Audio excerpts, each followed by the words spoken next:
Dendam kakakku, beda ibu satu ayah part 2. Kakakku ingin balas dendam karena dulu ibuku adalah pelakor yang merebut ayahnya. Dia ingin membalas dendam ibunya. Mereka ingin aku hancur dan terpuruk. Kalau seperti ini caranya, aku pun akan balas dendam juga atas apa yang mereka lakukan. Flashback masa lalu. Dulu ibuku dihamili oleh ayahku. Ayahku memaksa ibu agar menjalin hubungan karena ibu tahu ayah sudah punya istri. Tapi ayah malah memperkosa ibuku sampai akhirnya ibu hamil aku. Ibu meminta ayah untuk bertanggung jawab.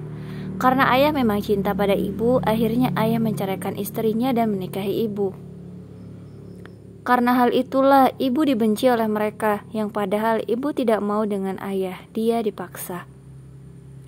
Sejak saat itu mereka dendam dengan ibu dan akan hancurkan aku dan ibu. Tapi ibuku lebih dulu pergi, sehingga target mereka adalah aku. Sekarang kakakku sudah berhasil menikah siri dengan suamiku, tapi aku tidak akan tinggal diam begitu saja. Aku akan buat mereka sadar kalau apa yang mereka lakukan itu salah. Aku membawa saksi teman ibuku yang tahu bagaimana kisah yang sebenarnya, kalau ibuku tidak sepenuhnya salah. Aku temui kakakku dan ibunya. Saksiku itu menceritakan semua kisah dari awal sampai akhir. Tapi mereka tetap tidak peduli. Mereka malah semakin marah padaku. Akhirnya aku temui suamiku. Tapi suamiku tetap tidak percaya kalau aku dan istri sirinya itu kakak adik. Aku terpaksa memakai cara yang kedua. Aku akan tes DNA. Aku meminta tolong pada asisten rumah tangga agar mengambilkan rambut yang rontok dari kakakku. Untungnya cara ini berhasil. Aku segera ke rumah sakit untuk tes DNA.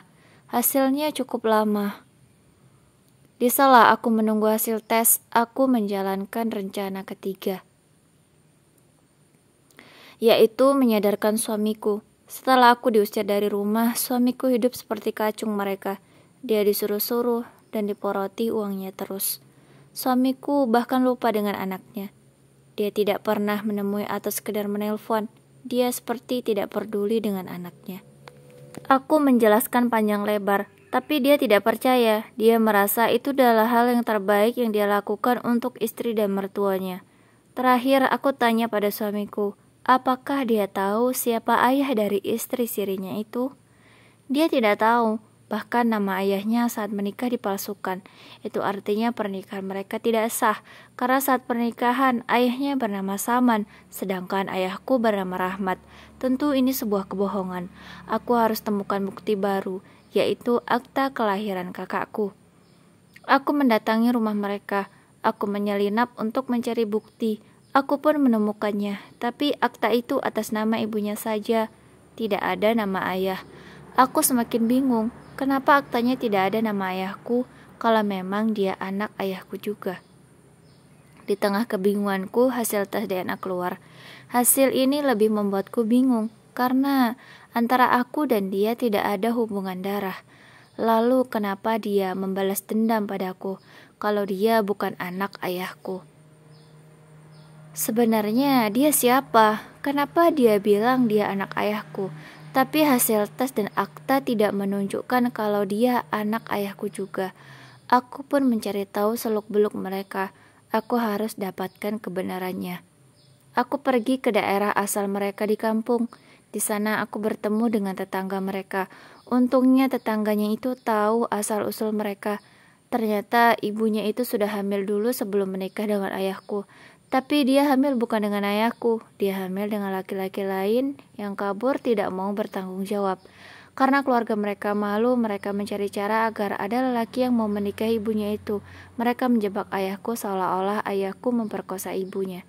Karena ayah dulu itu preman. Aku tidak paham bagaimana cara mereka, akhirnya ayah bisa terjebak dan terpaksa menikahi ibunya. Itulah kenapa ayah sampai memperkosa ibuku. Karena dia merasa tidak bahagia dengan istri pertama. Ayah suka ibu tapi ibu tidak mau.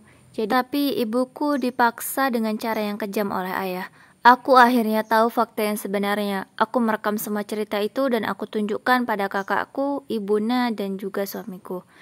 Di hadapan mereka semua aku menunjukkan semua bukti. Dari tes DNA, akta dan rekaman itu. Suamiku marah besar dan saat itu langsung menalak istrinya itu. Dia meminta maaf padaku. Aku sudah memaafkannya, tapi aku tidak mau kembali lagi padanya. Aku sudah sangat sakit diperlakukan seperti ini oleh suamiku. Dia lebih memilih wanita pelakor itu daripada aku. Kita akan tetap berhubungan baik hanya demi anak, tapi tidak akan pernah rujuk. Kakak tiriku itu malu. Ternyata dia baru tahu juga kalau dia bukan anak ayahku. Selama ini dia dibohongi oleh ibunya dan dijadikan alat untuk balas dendam. Mereka bertengkar hebat, diusir oleh suamiku, dan aku tidak tahu lagi bagaimana nasib mereka. Yang jelas, ibu dan anak itu saling membenci saat pergi dari rumah. Semoga ini bisa jadi pelajaran.